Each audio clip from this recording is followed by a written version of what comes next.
जीवन हर्ष हर्ष जस गायो, आयो जीवन राम रतन धन पायो, आयो जीवन राम रतन धन पायो, आयो जीवन राम रतन धन पायो।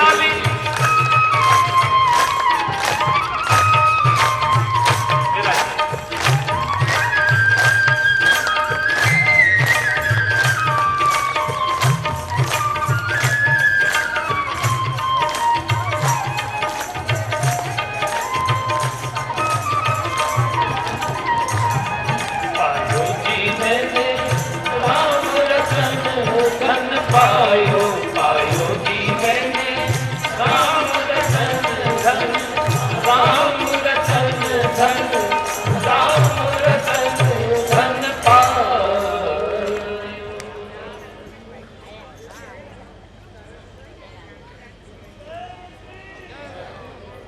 बोलिए श्री राम नाम महाराज की।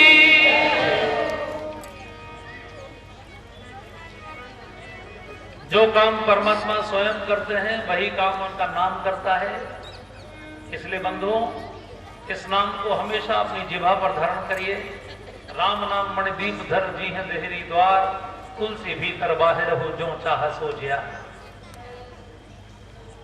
नाम की महिमा गाके गोस्वामी जी हमको सीधे तीर्थराज प्रयाग में लिए चल रहे हैं। तीर्थराज प्रयाग आप जानते हैं, आजकल उसका नाम इलाहाबाद कर दिया गया। वो अकबर महान, जिसको इतिहास में महान पढ़ाते हैं, वो कितना महान था इसको देख सकते हैं कि उसने हमारे देश के सबसे बड़े तीर्थों के राजा के नाम को भी बदलकर इलाहाबाद कर दिया। और हम लोग बड़े गर्व से इलाहाबाद करके पुकारते हैं, प्रयागराज नहीं बोलते। स्वतंत्रता के 70 वर्ष बाद भी हम लोग अपने नामों को फिर से सार्थक नहीं कर पाए। ये दुनिया के सबसे बड़े तीर्थों के राजा, आपने कभी सुना है किसी तीर्थ पर 10 करोड़ लोगों को आते हुए? यू नो, दुनिया में 700 करोड़ की आबादी में 250 करोड़ ईसाई हैं। कितने लोग आते हैं वेटिकन सिटी में? एक वर्ष में एक साथ 10 लाख लोग भी नहीं आते कभी। दुनिया में 150 करोड़ मुस्लिम हैं, वहां एक बार में अधिकतम जो लोग हज करने जाते हैं वो 40 लाख की संख्या होती है। भारत में तो ऐसे 100 से भी ज्यादा तीर्थ है जहां 50 लाख लोग आते हैं हर साल। और प्रयागराज में हर माघ के मेले में 2 करोड़ लोग आते हैं। हर 6 साल बाद अर्ध कुंभ में 5 करोड़ लोग आते हैं। और हर 12 साल बाद महाकुंभ में 10 करोड़ लोग आते हैं। बहुत सारे देशों की तो इतनी आबादी नहीं है भाई साहब, जितने लोग वहां एक डुबकी लगाने, त्रिवेणी संगम में एक डुबकी लगाने के लिए आते हैं। उस प्रयागराज में वो तीर्थों के राजा हैं। जैसे प्रधान हो गांव का, चाहे देश का प्रधानमंत्री हो, सबका सिलेक्शन इलेक्शन वोटों के द्वारा होता है। वैसे तीर्थों में भी राजा कौन होगा, इसका निर्धारण भी तीर्थ यात्रियों की संख्या के द्वारा होता है। पूरी दुनिया में जब से सृष्टि शुरू हुई है, तीर्थों के निर्विवाद निर्विरोध राजा प्रयागराज है। बोलिए प्रयागराज महाराज की। और प्रयागराज में रहने वाले उनके अधिष्ठाता ऋषि भरद्वाज ऋषि है। भरद्वाज ऋषि और याज्ञवल्क्य ऋषि का मिलन हुआ है। मैं आपको दोनों महान ऋषियों से मिलवाने जा रहा हूं। ध्यान से सुनिएगा। मानस में जब भी किसी के लिए परम शब्द का प्रयोग होता है तो वो अपने क्षेत्र में सबसे टॉप का व्यक्ति होता है। ये दोनों ऋषि परम श्रेणी के ऋषि हैं। याज्ञवल्क्य ऋषि को परम विवेकी कहा गया है और भरद्वाज ऋषि को परम सुजान कहा गया है। इन चौपाइयों को जब आप गाएंगे, दोनों ऋषियों के चरणों में एक बार प्रणाम करेंगे तो आपको ध्यान में आ जाएगा। एक बार दोनों को प्रणाम कर लीजिए। भरद्वाज मुनि बसई प्रयागा, भरद्वाज मुनि बसई प्रयागा, जिनहि आप पद अति अनुरागा, जिनहि आप पद अति अनुरागा, तापस समुदम दया निधाना, समदम दया निधाना। हे परमारथ पथ परम सुजाना, परमारथ पथ परम सुजाना। हे जाग बलिक मुनि परम विवेकी, जाग बलिक मुनि परम विवेकी। भरद्वाज राखे पथ टेकी, भरद्वाज राखे पथ टेकी। आपने चौपाई गाई। भरद्वाज ऋषि के बारे में कौन है वो? तापस, वो ग्रस्त हैं, कोई वो ब्रह्मचारी नहीं है। पहले जितने ऋषि होते थे वो ज्यादातर ग्रस्त ही होते थे। उनके पत्नी, बच्चे, परिवार, गुरुकुल सब होता था। तो वो भरद्वाज ऋषि ग्रस्त हैं और वो प्रयागराज में रहते हैं, लेकिन वो तापस हैं, तप करते हैं। विपरीत परिस्थितियों में भी अपने कर्म को कुशलता पूर्वक करना, इसको तप बोलते हैं। अनुकूल परिस्थिति में तो सभी रह लेते हैं, लेकिन विपरीत परिस्थितियों में भी अपने सिद्धांतों को न छोड़ते हुए जीवन यापन करना, ये तप है। वो तपस्वी हैं, तापस। शमदम, शमदम जिसे कहते हैं, मन पर नियंत्रण करने को शम बोलते हैं और इंद्रियों पर नियंत्रण करने को दम बोलते हैं। 10 इंद्रियों को कंट्रोल में रखना ये दम है, और मन की समस्त कामनाओं को कंट्रोल में रखना ये शम है। भरद्वाज में शम भी है, दम भी है, और वो दया भी है। कितनी दया है, यू नो, कितनी दया है ये मैं आपको निवेदन कर दूं कि हिंदुस्तान में, पूरी दुनिया में मेडिकल साइंसेस की शुरुआत भरद्वाज ऋषि ने की है। चिकित्सा शास्त्र, जिस समय दुनिया में बीमारियां शुरू हुई, उन्होंने पूरी दुनिया के ऋषियों का सेमिनार बुलाया और कहा देखो भैया अब बीमारियां शुरू हो रही, चिकित्सा प्रारंभ करो। भरद्वाज ऋषि ने देश में चिकित्सा का प्रारंभ किया, तन का कष्ट मिटाने के लिए और मन का कष्ट मिटाने के लिए, मन को संस्कारित करने के लिए उन्होंने काशी को ज्ञान की राजधानी बनाया। पूरी दुनिया के सबसे बड़े विद्वानों को काशी में लाके बसाया। जैसे आपके पास कोटा है, सारे देश के मेडिकल और इंजीनियरिंग की कोचिंग करने वाले बच्चे कहां आते हैं? कोटा। इसी प्रकार भरद्वाज ऋषि ने सारे टॉप के विद्वानों को लाके काशी में बसाया और सारी दुनिया के बच्चों का आह्वान किया, काशी आओ। इसलिए तमिलनाडु का भी बच्चा, मलयालम का भी, तेलुगु का भी, कश्मीर का भी, गुजरात का भी, सब बच्चे काशी। आज भी आपके यहाँ किसी बच्चे का जब जनेऊ संस्कार होता है तो वो कहता है मैं काशी जा रहा हूं पढ़ने। हर भाषा का, हर प्रांत का बच्चा काशी जाता था, वहां संस्कृत में पढ़ता था और लौट के अपनी भाषा में अपने क्षेत्र के लोगों को उस ज्ञान को देता था। इस प्रकार पूरा देश एक जैसे ज्ञान से, एक जैसी भावना से, एक जैसे संस्कारों से संस्कारित होता था। जहां कोई किताब छापने की मशीन नहीं थी, जब कोई रेल बस नहीं थी, जब कोई सड़क नहीं थी, कोई रेडियो टीवी, कोई फोन नहीं था, उस समय पूरे देश को एक जैसे सूले संस्कारों में संस्कारित करने का पूरा मैनेजमेंट भरद्वाज ऋषि की देन है। बहुत तपस्वी ऋषि है।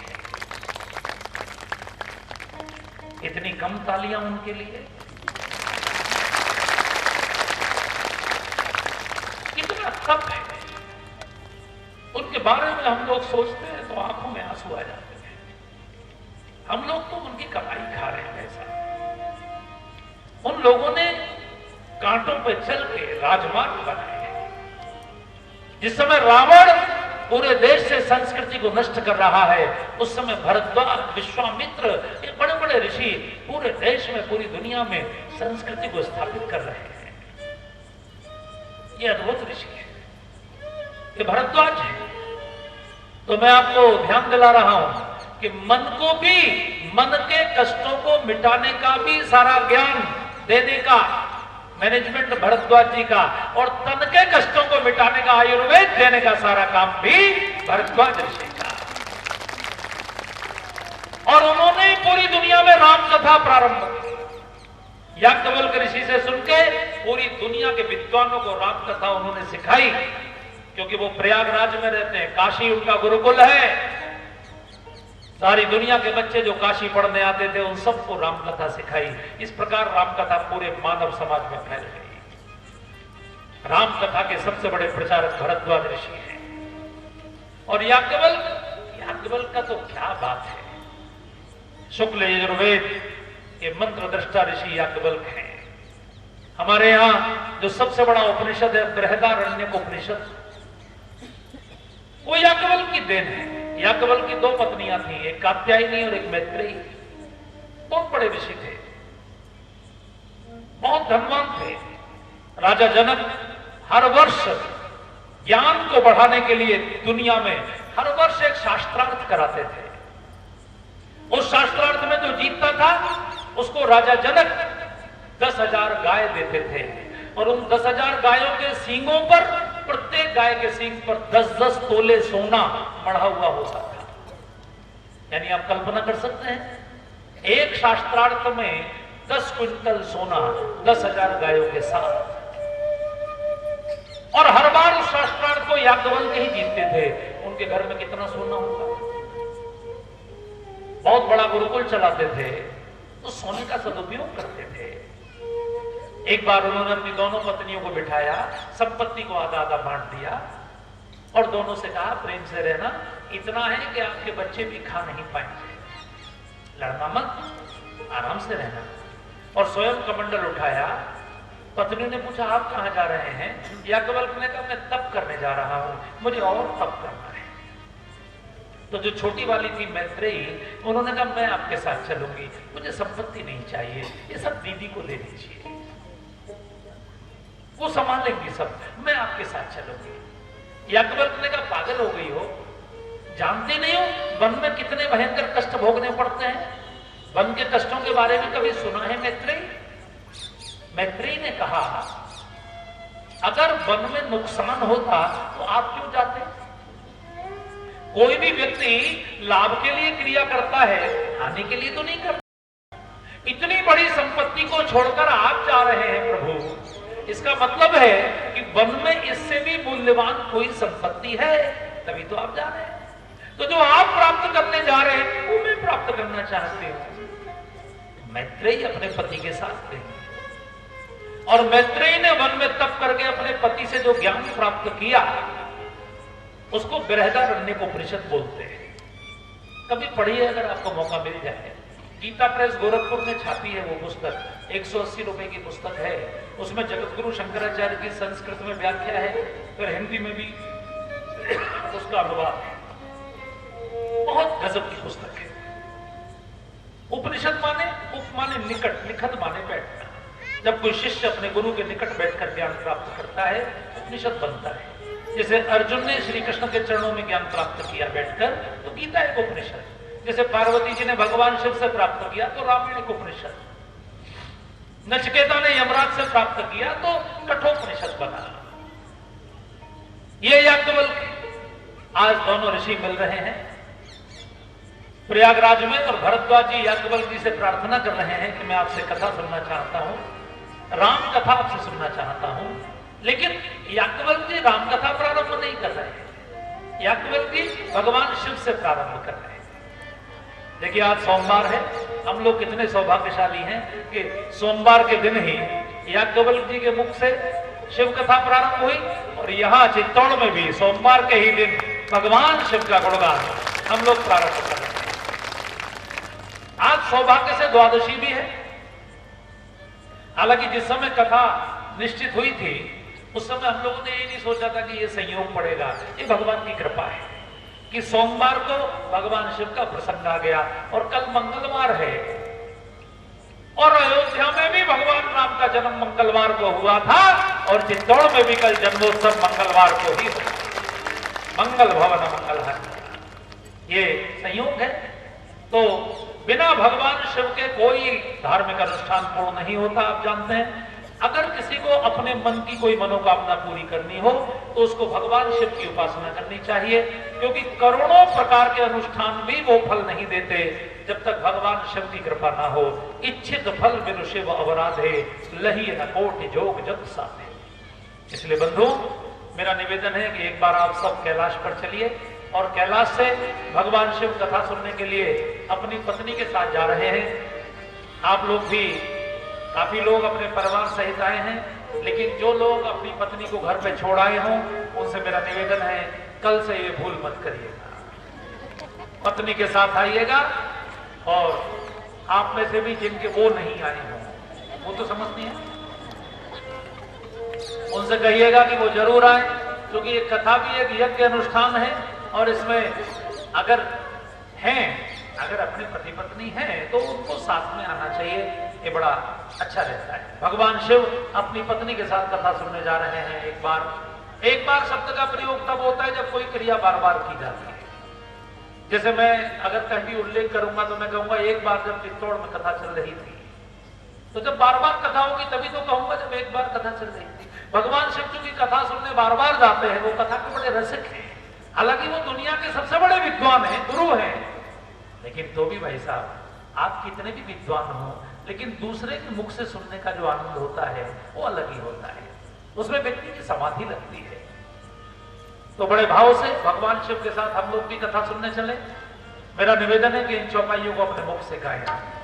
एक बार त्रेतायुग भारी, एक बार त्रेतायुग भारी, शंभु गए कुंभज ऋषि भारी, शंभु गए कुंभज ऋषि भारी, संग सती जग जननी भवानी, संग सती जग जननी भवानी, पूजे ऋषि अखिलेश्वर जानी, पूजे ऋषि अखिलेश्वर जानी, मंगल भवन अमंगल हारी, मंगल भवन अमंगल हारी, प्रभु सुदर्शनथ अजिर बिहारी, प्रभु सुदर्शनथ अजिर बिहारी। भगवान शिव अपनी पत्नी सती के साथ कथा सुनने पधारे हैं। कहां पधारे हैं? एक बार त्रेता युग माही शंभु कुंभज ऋषि का। जब आप उत्तरकांड का पाठ करेंगे तो उसमें लिखा होगा कि एक बार भगवान शिव कथा सुनने काकभूषुंड जी के आश्रम भी जा रहे हैं। किसी ने भगवान शिव से पूछा कि आप कुंभज ऋषि के आश्रम में इतनी दूर क्यों जा रहे हैं? कुंभज ऋषि माने समझते ना? कुंभज ऋषि माने अगस्त ऋषि। दक्षिण भारत का जो बहुत बड़ा तीर्थ है उसको कुंभकोणम बोलते हैं। ये तमिलनाडु के तंजावुर जिले में है कुंभकोणम। कुंभकोणम एक सरोवर है जहां अगस्त ऋषि की उत्पत्ति मानी जाती है, और वहीं पास में अगस्त्यम पल्ली नाम का स्थान है, समुद्र के किनारे अगस्त ऋषि का आश्रम माना जाता है। अगस्त ऋषि भारत के बहुत बड़े ऋषि हैं। आप देखेंगे कि भारत में जो 3 ज्योतिर्लिंग हैं उनकी स्थापना का श्रेय अगस्त ऋषि को जाता है। उत्तर भारत में केदारनाथ, आप में से काफी लोग केदारनाथ गए होंगे, जो नहीं गए होंगे और जो गए होंगे उन दोनों के लिए मैं बताना चाहता हूं कि अगस्त ऋषि ने उत्तर भारत में जब तप किया तो हिमालय में केदारनाथ वाले रास्ते में जैसे आप बद्रीनाथ को जाते हैं तो उस रास्ते में एक जगह पड़ती है, उसका नाम है रुद्रप्रयाग। रुद्रप्रयाग, जहां भगवान रुद्रनाथ का मंदिर है। रुद्रप्रयाग से सड़क बाएं को मुड़ती है अलकनंदा पार करके और मंदाकिनी नदी के किनारे किनारे फिर आगे बढ़ती है। दुनिया में सबसे भयंकर संगम अगर आपको देखना हो तो रुद्रप्रयाग में है। इधर बद्रीनाथ से अलकनंदा आती है और केदारनाथ से मंदाकिनी आती है, और दोनों का वहां संगम होता है। इतना प्रवाह, जल का इतना भयंकर भंडार, इतनी तेज गर्जना आप कहीं नहीं सुनेंगे। उसका नाम ही रुद्रप्रयाग है। जैसा रुद्र का स्वरूप है वैसा। तो रुद्रप्रयाग से जब आप केदारनाथ की ओर मुड़ेंगे तो 10 किलोमीटर चलने के बाद ही पहला कस्बा पड़ेगा, उसका नाम है अगस्त मुनि। कस्बे का नाम ही अगस्त मुनि है। अगस्त ऋषि वहां रहते थे। प्रतिदिन वहां से कैलाश की यात्रा करते। प्रतिदिन भगवान शिव ने कहा, बेटे यहां तक आते हो, परेशान हो जाते हो, मैं वहीं प्रकट हो जाता हूं। और वहीं अगस्त मुनि के पास आगे गुप्त काशी के ऊपर भगवान शिव अगस्त ऋषि की प्रार्थना पर केदारनाथ के रूप में प्रकट हुए। बोले केदारनाथ भगवान की जय। ये अगस्त ऋषि के द्वारा प्रकट किया हुआ भगवान शिव का ज्योतिर्लिंग है। एकमात्र ज्योतिर्लिंग है जो शिवलिंग के रूप में नहीं है, बल्कि जो पहाड़ के रूप में है, पहाड़ी के रूप में है। वो कोई उनका गोल आकार नहीं है, पत्थर जैसा ऐसा आकार है।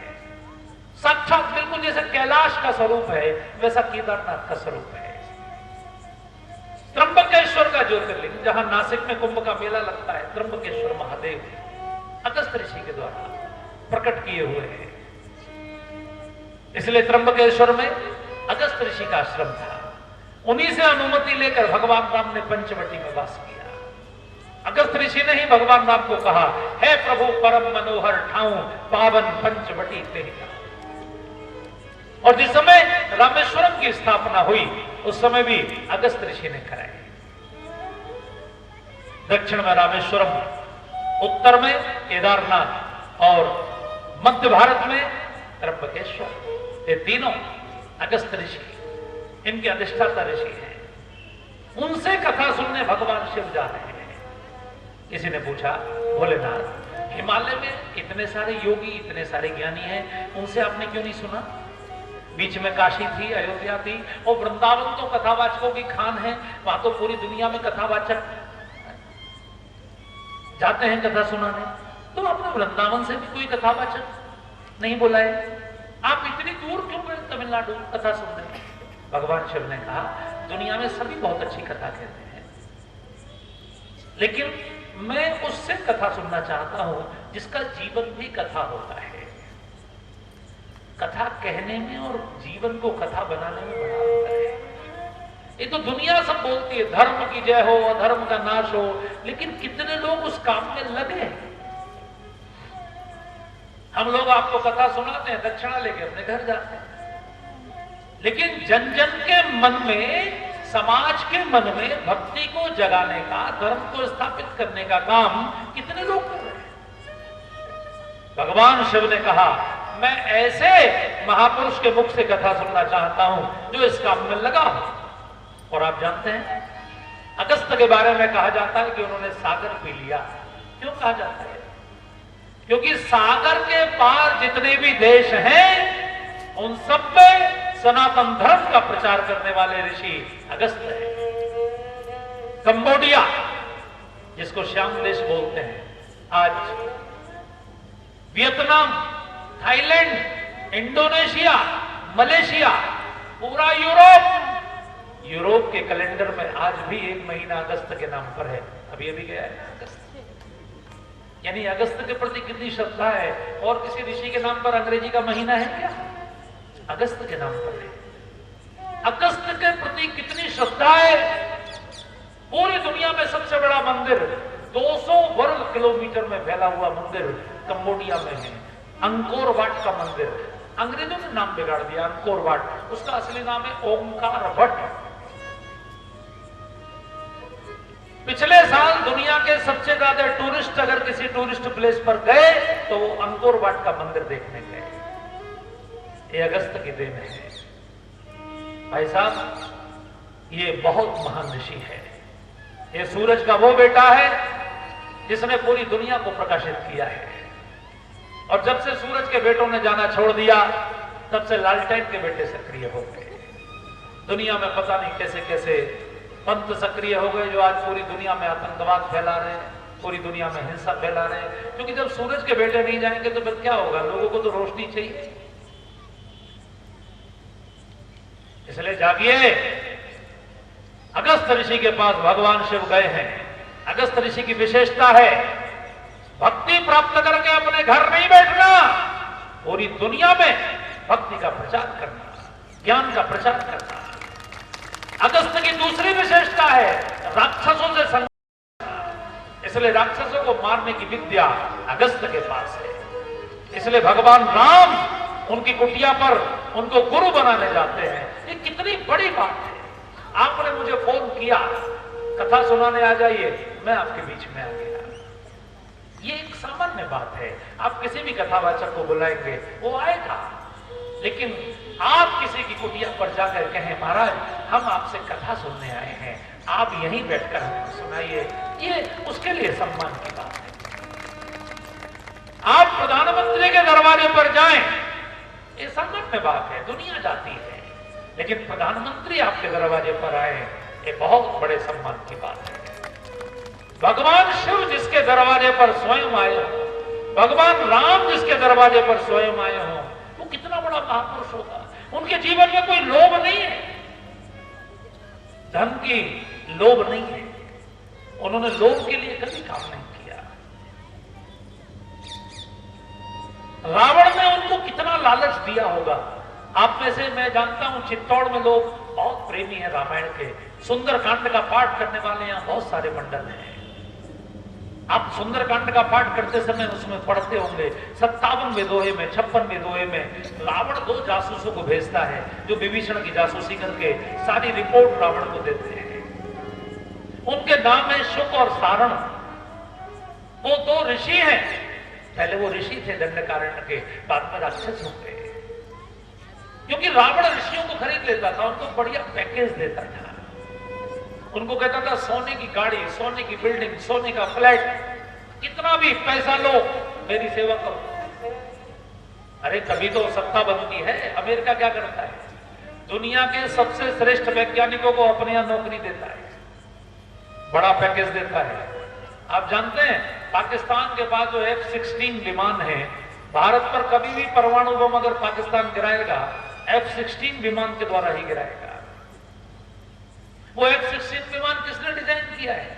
वो कानपुर का लड़का है, अपने उत्तर प्रदेश का, कानपुर का IIT का टॉपर रमेश कुमार, जो नासा में वैज्ञानिक अमेरिका में हो गया है, उसने वो विमान डिजाइन किया। पूरी दुनिया की सर्वश्रेष्ठ क्रीम को अपने यहां लेना, ये अमेरिका भी करता है, ये रावण भी करता था। सोने की लंका जिसको बनानी होती है उसको यही करना पड़ता है। तो जब बड़े बड़े ऋषि बिक गए तो फिर अगस्त को कितना ऑफर किया होगा। उनके सामने तो चेकबुक खोल के रखती होगी, महाराज जितना चाहो उतना भर लो, लेकिन बिके नहीं। ये विशेषता है। जब सब बिक रहे हो उस समय भी आप खड़े रहे, तब परमात्मा आपके दरवाजे पर आता है। अगस्त ने 3 चीजों को जीता। उनमें अहंकार नहीं है, उनमें लोभ नहीं है, और तीसरी विशेषता है घर घर में, जन जन के जीवन में, पूरे भूमंडल पर परमात्मा के ज्ञान का प्रकाश करने का संकल्प उनके मन में है। इसलिए भगवान शिव उनके दरवाजे पर गए। आइए अगस्त ऋषि के सम्मान में हम लोग 4 पंक्ति गाएं और भगवान से प्रार्थना करें कि प्रभु आपकी करुणा में तो कोई कमी नहीं है, कमी हमारी पात्रता में है। हम में भी अगर अगस्त जैसी पात्रता होगी तो वो हमारे दरवाजे पर भी आएंगे। उनकी करुणा में कोई कमी है नहीं, शिव की करुणा में कोई कमी है नहीं, पात्रता में हमारी कमी रह गई। शिव की करुणा में कोई कमी है नहीं, पात्रता में हमारी कमी रह गई। प्रभु की ममता में कोई कमी है नहीं, शिव की ममता में कोई कमी है नहीं, पुत्रता में हमारी कमी रह गई। शिव की ममता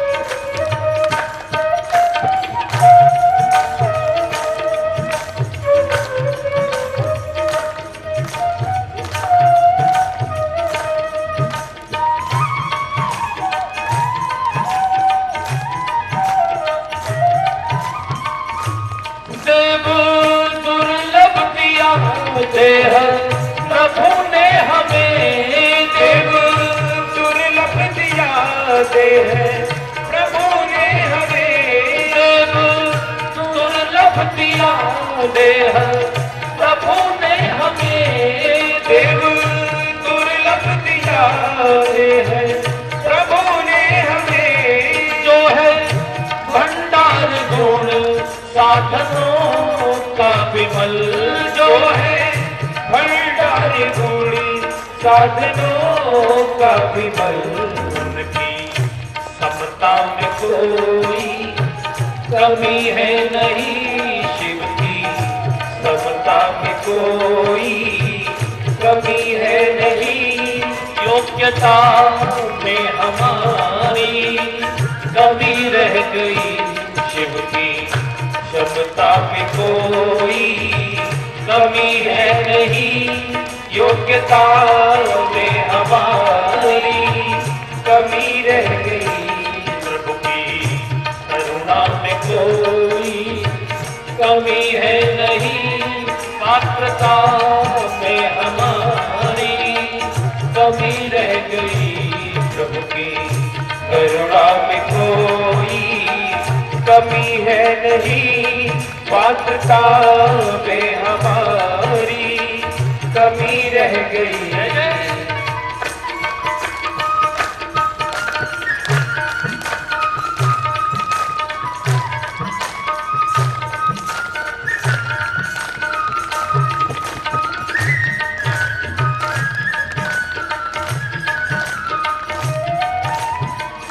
बड़े ही भाग्य मानुष तन पावा, सुर दुर्लभ सब ग्रंथन गावा, ऋषि पूछी हरि भगति सुहाई, कही शंभु अधिकारी पाई।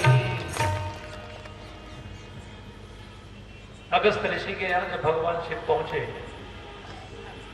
तो अगस्त ऋषि ने उनका इतना सुंदर पूजन किया। अब आप सोचिए आपकी कितनी श्रद्धा है। कल जब कलश यात्रा हो रही थी तो मैं खरड़ेश्वर महादेव पर मत्था टेकने गया था। इतना सुंदर श्रद्धार बाबा का। यहाँ एक झांकी आज बनी है भगवान शिव की, कितना सुंदर श्रृंगार किया गया है, कितना सुंदर। आप देखें भावना के कारण कितने सुंदर चित्र, कितनी सुंदर लाइटिंग, वो सब ये आपकी भावना है। तो जब वो अभी सामने नहीं है, अभी आप उनके प्रति श्रद्धा व्यक्त कर रहे हैं, अगर वो साक्षात आकर खड़े हो जाए तो कितना आपका मन होगा, कल्पना कर सकते हैं। मैं एक बार अपने गुरुजी के साथ बांग्लादेश गया, तो बांग्लादेश में जो दूसरा सबसे बड़ा महानगर है ढाका के बाद, उस चटगांव चट्टेश्वरी देवी के नाम पर है। चट्टेश्वरी देवी भारत की शक्तिपीठ है। उस मंदिर में ही हम लोग रुके। मंदिर के पुजारी जी को यह पता लग गया कि जो महाराज हैं ये वृंदावन से आए हैं। तो वृंदावन के प्रति उनकी इतनी अगाध श्रद्धा थी कि उन्होंने महाराज जी को कुर्सी पर बिठाया और वो पूजा शुरू की उनकी। ऐसी पूजा मैंने अपने जीवन में नहीं देखी। ऐसा नाच नाच के उनकी आंखों से अश्रु बह रहे थे, और नाच नाच के जैसे उन्होंने चरणों पर अर्घ्यम, पाद्यम, आचमनियम, स्नानियम, सब कुछ जो फूल चढ़ाना, फल चढ़ाना, तिलक लगाना, चावल लगाना, आरती उतारना, एक एक क्रिया को ऐसे नाच नाच के किया।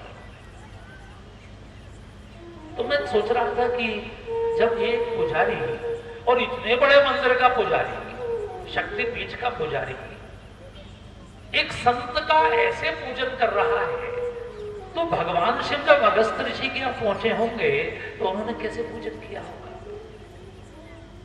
पूजे ऋषि अखिलेश्वर जानी, पूजे ऋषि अखिलेश्वर जानी, राम कथा मुनि परज बखानी, राम कथा मुनि परज बखानी।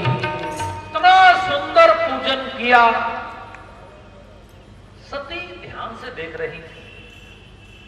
सती सोच रही थी कि हम इन महाराज जी से कथा सुनने आए हैं, ये हमारे कथा व्यास है और व्यास का पूजन तो यजमान करते हैं, हमें इनका पूजन करना चाहिए और ये उल्टे हमारा पूजन कर रहे हैं।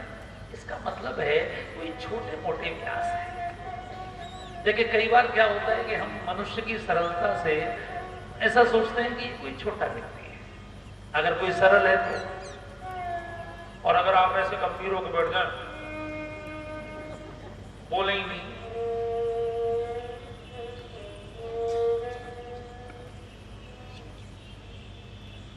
बीरबल के बारे में कहा जाता है कि एक बार उनके पिताजी आए गांव से, तो अकबर ने कहा भाई बीरबल हम आपके पिताजी से मिलना चाहते हैं।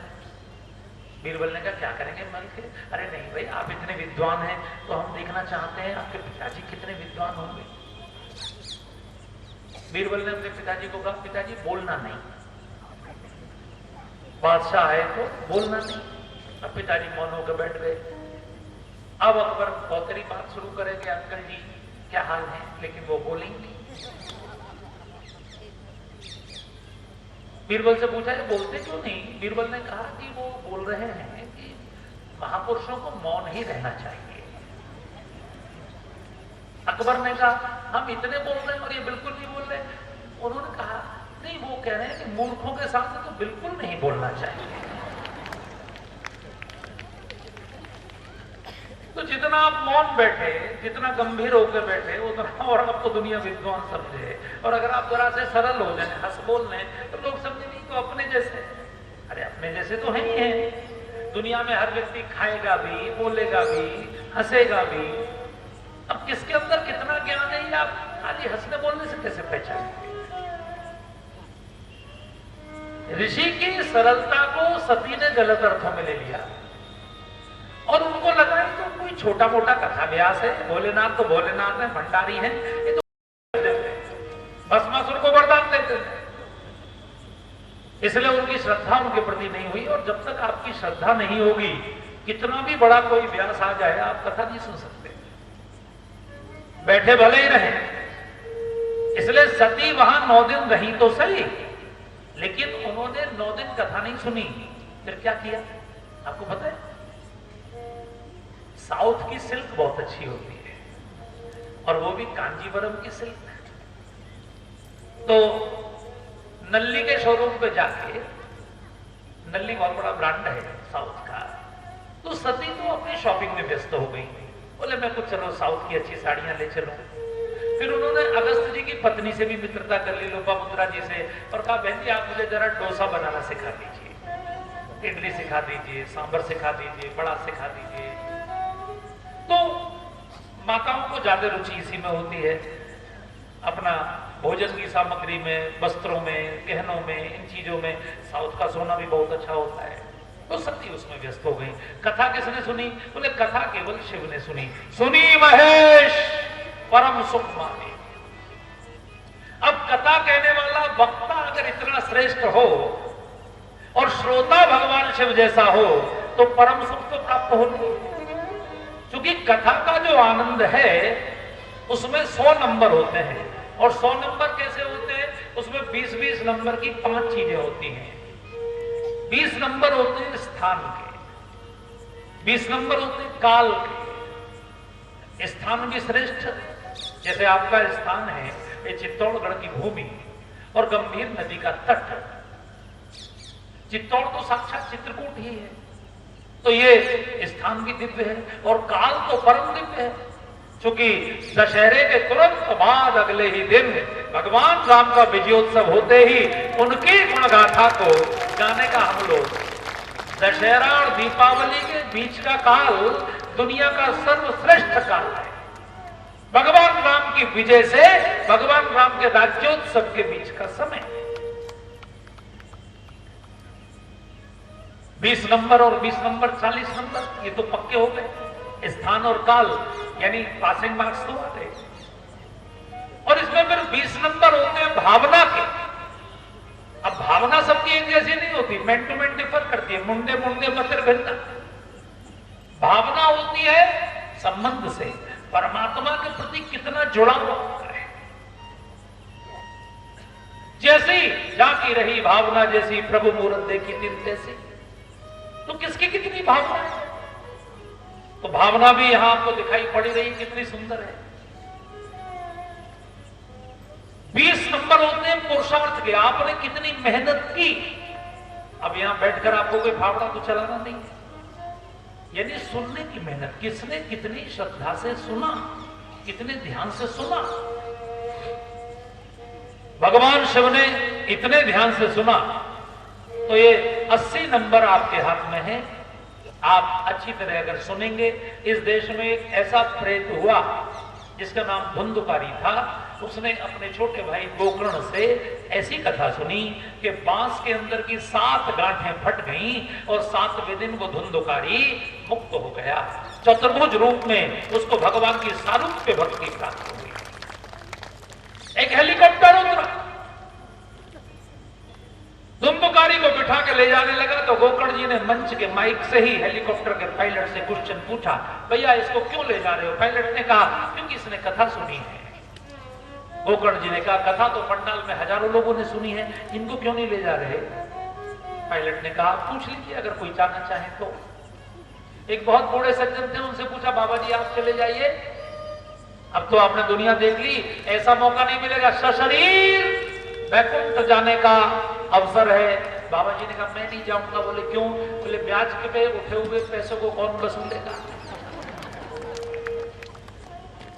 एक बहुत बूढ़ी अम्मा जी भी बैठी थी, उनसे कहा, अम्मा जी आप चली जाइए। अम्मा जी ने कहा, मैं बिल्कुल नहीं जाऊंगी, बहू को खुशखबरी हो जाएगी, सोने की सीढ़ी चढ़ जाऊंगी तभी जाऊंगी। ना अम्मा राजी हुई, ना बाबा राजी हुए। गोकर्ण जी ने पूछा, मैंने इसको क्यों लेके जा रहे हैं, इसने ऐसा क्या किया, इसने कैसी कथा सुनी? तब उस पायलट ने कहा, देखिए बाकी सब लोग 21 घंटे दूसरी चर्चाएं करते थे, 3 घंटे कथा सुनते थे, लेकिन ये जो प्रेत है ये 3 घंटे कथा सुनता था और 21 घंटे उस बांस में बैठकर रोता था। इसको लगता था व्यासपीठ पर बैठने वाला मेरा छोटा भाई है, हम दोनों एक ही बाप की संतान है। एक भाई इतना बड़ा विद्वान हो गया और मैंने पाप से अपने जीवन को राक्षस बना के नष्ट कर लिया, मैं प्रेत हो गया। ये बहुत प्रायश्चित करके रोता था, कथा के एक एक सूत्र का मनन करता था और रोता था।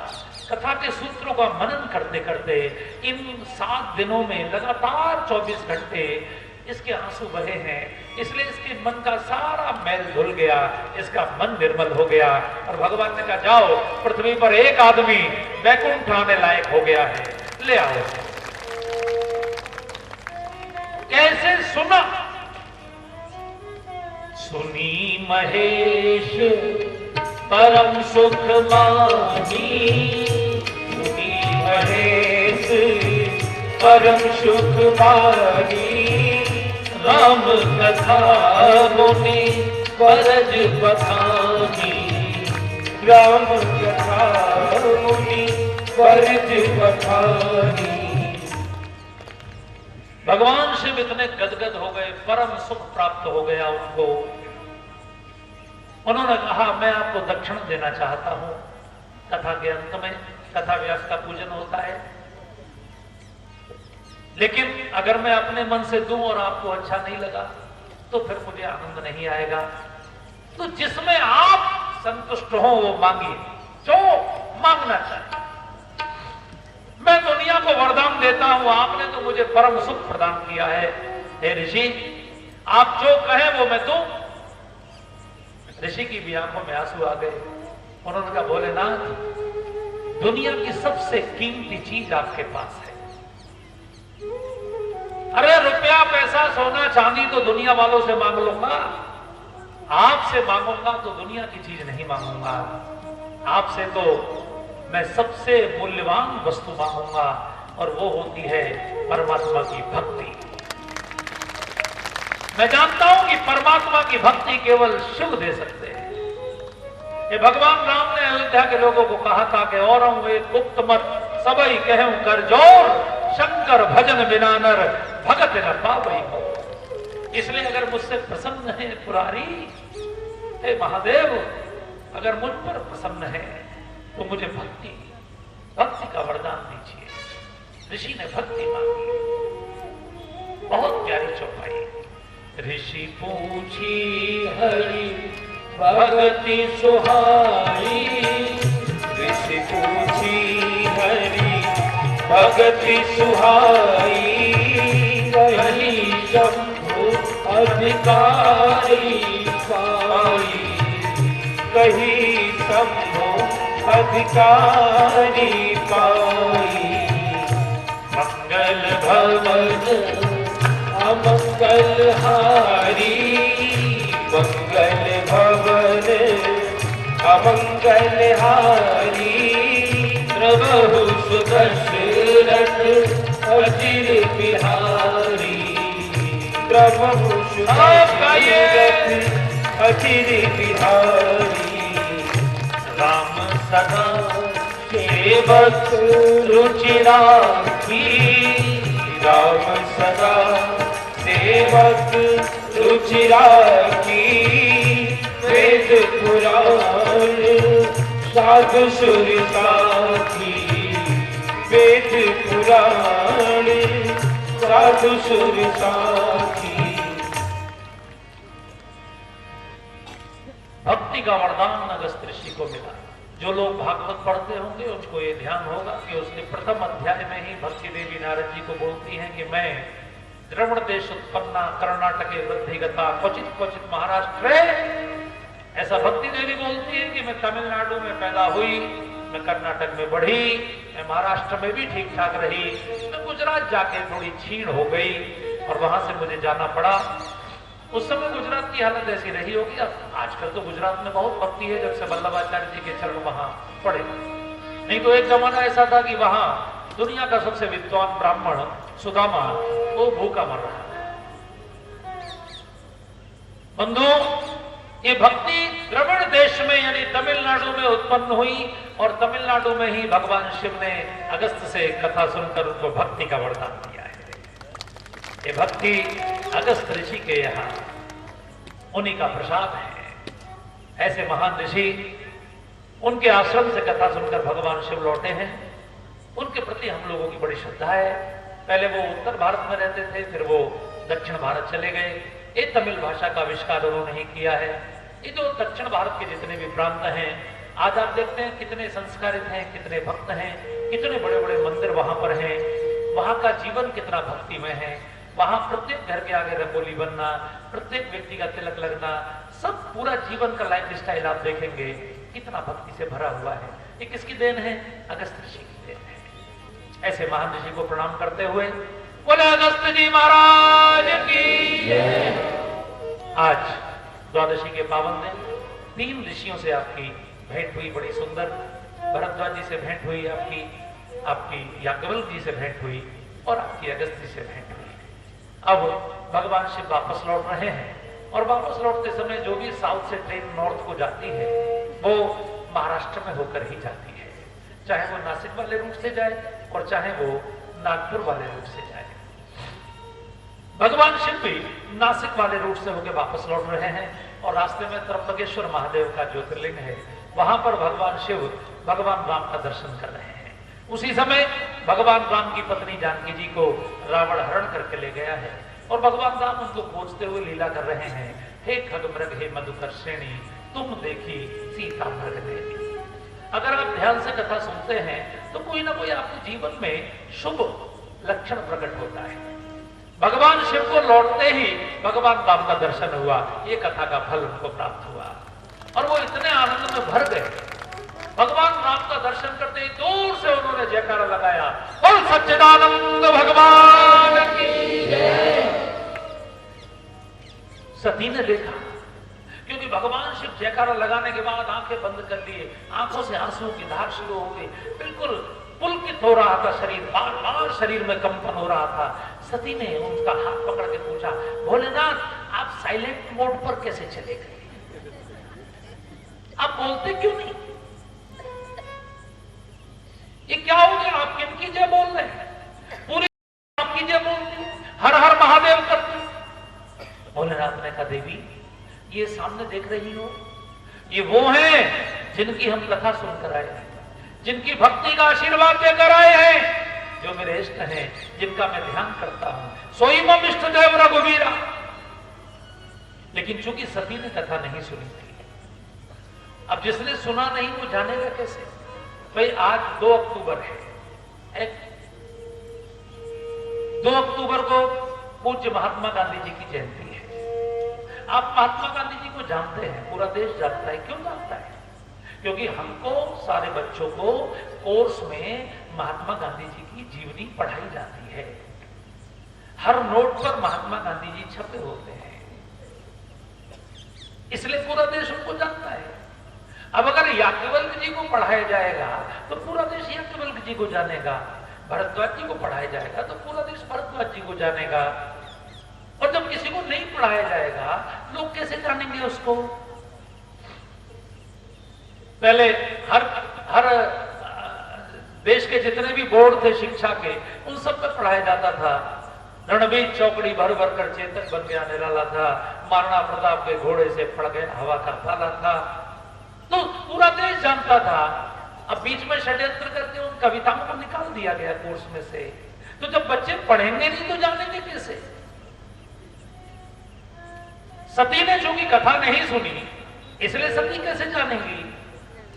भगवान शिव ने कहा ये भगवान है, सती ने मना कर दिया, मैं नहीं मानती। बुद्धि का अहंकार है। सारी प्रॉब्लम्स की जड़ क्या होती है? ईगो, बुद्धि का अहंकार। अहंकार अति दुखद डमरुआ, दंभ कपट मदमान नहरुआ। अहंकार, मैं क्यों मानूं? भगवान शिव जिनकी बात पूरी दुनिया मानती है, उनकी बात मानने को भी सती ने मना कर दिया। उनकी पत्नी ने उनकी बात नहीं मानी। उन्होंने बहुत प्रकार से समझाने की कोशिश की, लेकिन सती ने कहा मुझे मत समझाइए, मैं जानती हूं परमात्मा सर्वशक्तिमान होता है, परमात्मा अंतर्यामी होता है। जब इनको ये भी नहीं पता कि इनकी पत्नी को कौन ले गया है, तो ये भगवान कैसे हो सकते हैं? भगवान शिव ने कहा अरे सती, इनको सब पता है, ये तो नाटक कर रहे हैं, ये लीला कर रहे हैं। ये अपनी जो फिल्म बना रहे हैं ना रामायण की, यही इसका प्रोड्यूसर है, यही इसके डायरेक्टर है, यही इसके हीरो है।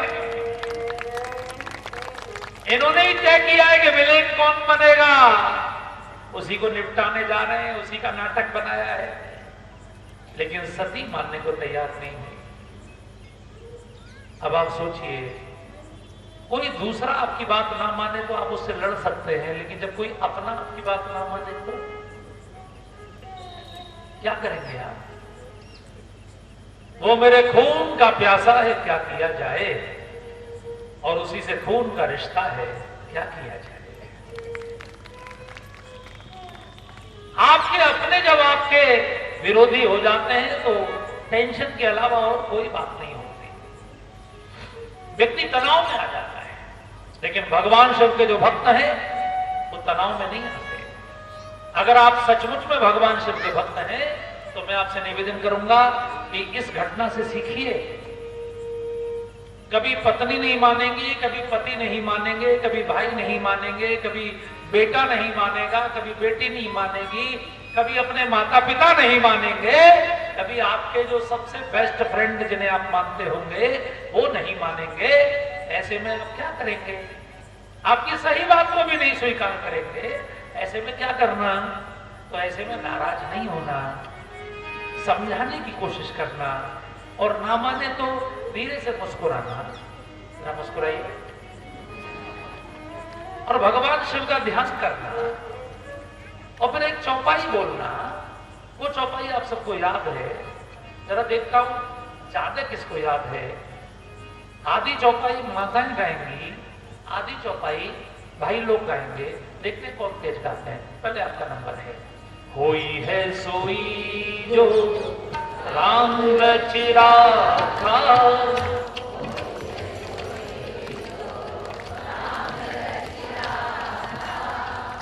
को करी तरक बढ़ावई साखा,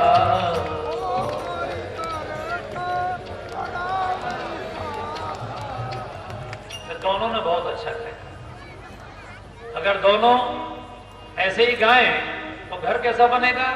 मंगल भवन अमंगल हारी, मंगल भवन अमंगल हारी, प्रभु सुदशरथ अजिर बिहारी, प्रभु दशरथ अजिर बिहारी।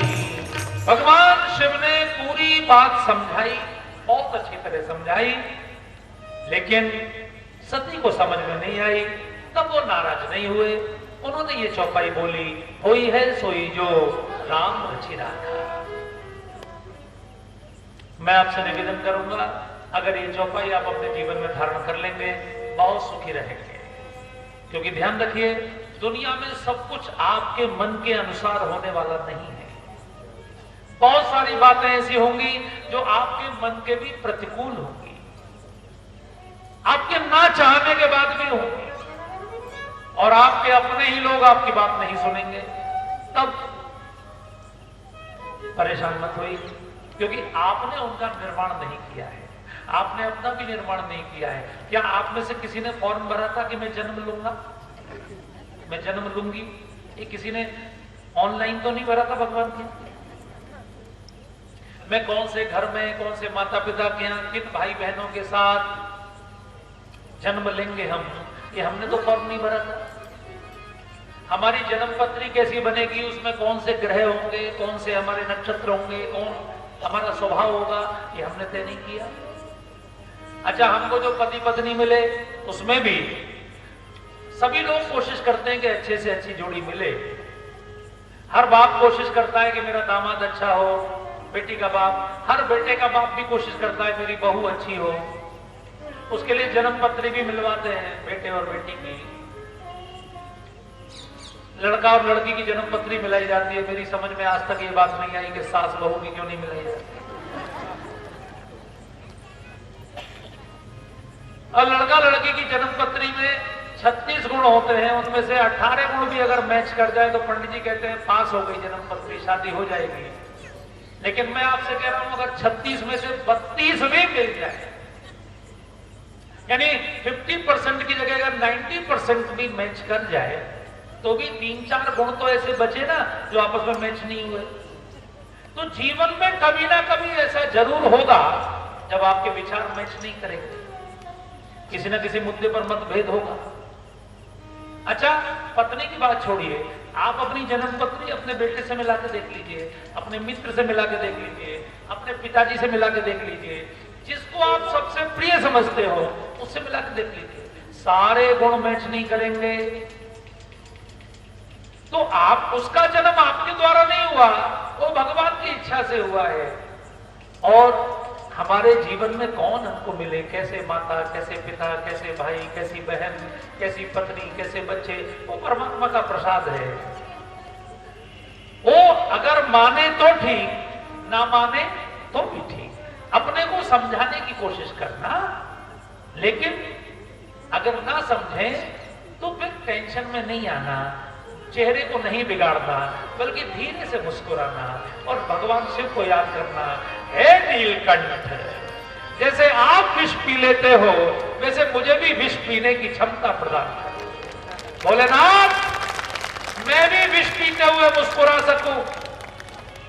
विष पीना पड़ेगा। दुनिया में कोई ऐसा पैदा नहीं हुआ जिसको विष ना पीना पड़ा। विष माने विषम परिस्थितियां, विष माने घाटा, विष माने निंदा, विष माने अपमान, विष माने आप किसी की भलाई करें और वो आपकी बुराई करे, विष माने आपकी बीमारियां, विष माने बहुत सारी जितनी प्रतिकूल परिस्थितियां हैं वो विष ही होती हैं। सबको पीना पड़ता है। लेकिन जो ज्ञानी है वो जानता है कि जीवन में अमृत भी सिस्टम के द्वारा आता है और विष भी सिस्टम के द्वारा आता है। सूर्य जैसे ग्रहों के राजा को भी केतु के द्वारा सूर्य ग्रहण झेलना पड़ता है, और चंद्रमा जैसे रात के राजा को भी राहु के द्वारा चंद्र ग्रहण झेलना पड़ता है। इसलिए परेशान मत होइए। अगर घर में ही ऐसे लोग विद्यमान हैं जो बात ना मानते हो और आप टेंशन में आते हो, तो बहुत प्रसन्न हो जाइए, क्योंकि आपके राहु केतु घर में ही निपट रहे हैं। ये 9 ग्रह सबकी कुंडली में होते हैं, अगर वो घर में ही निपट जाए तो और अच्छा है, नहीं तो बाहर अपमान होगा, बाहर आपको कष्ट होगा, बाहर आपको टेंशन देने वाले लोग मिलेंगे। उससे तो अच्छा है कि घर में ही निपट जाए, क्योंकि बाहर अगर आपका अपमान होगा तो आपको बहुत कष्ट होगा, लेकिन घर में थोड़ा कभी कभी हो गया कोई बात नहीं। जो आपके लिए टेंशन कर सकते हैं वो आपके लिए जान भी दे सकते हैं, ये आप जानते हैं। घर में एक हमारे मित्र थे, बहुत बड़े कारोबारी हमारे मित्र, 20,000 करोड़ का उनका टर्नओवर। तो मैं जब उनके घर रुकता हूं तो बहुत गपशप करते हैं काफी देर तक। तो उन्होंने एक बार मुझसे पूछा कि महाराज हमारी पत्नी का स्वभाव बहुत गर्म है। अच्छा, मैं रुकता हूं तो देखता भी हूं। ओ उनके मैनेजरों के सामने, नौकरों के सामने सेठ जी को डांट देती थी बुरी तरह। बोले महाराज आप देख रहे हैं मुझ पर दुनिया की किसी बात की कमी नहीं है, दुनिया में मेरी जय जयकार है, इतना सम्मान है, लेकिन घर में। मैंने उनसे कहा कि देखो कुंडली में 9 ग्रह होते हैं, उसमें राहु केतु भी होते हैं, और जब सूर्य चंद्रमा को झेलने पड़ते हैं तो आप क्या चीज हो। बाहर तो आपको कहीं अपमान नहीं होता ना। बोले बाहर बिल्कुल नहीं होता। मैंने कहा बहुत खुश नसीब हो, घर में ही आपके राहु केतु निपट जाते हैं। अरे कम से कम ये कुछ बोल देती है तो ये तो आपके लिए जान भी। बोले हाँ ये बात तो है, सो तो जान भी दे सकती है। तो मैंने कहा फिर कोई दिक्कत नहीं है, जब भी इनको गुस्सा आया करे समझ लीजिए बड़ी अपार कृपा प्रभु की बरस रही है। जो काम बाहर होना था वो घर में ही निपट रहा है। मन को समझाने की बात है भाई साहब। कोई है सोई जो राम रचिया, कोई है सोई जो राम रचिया।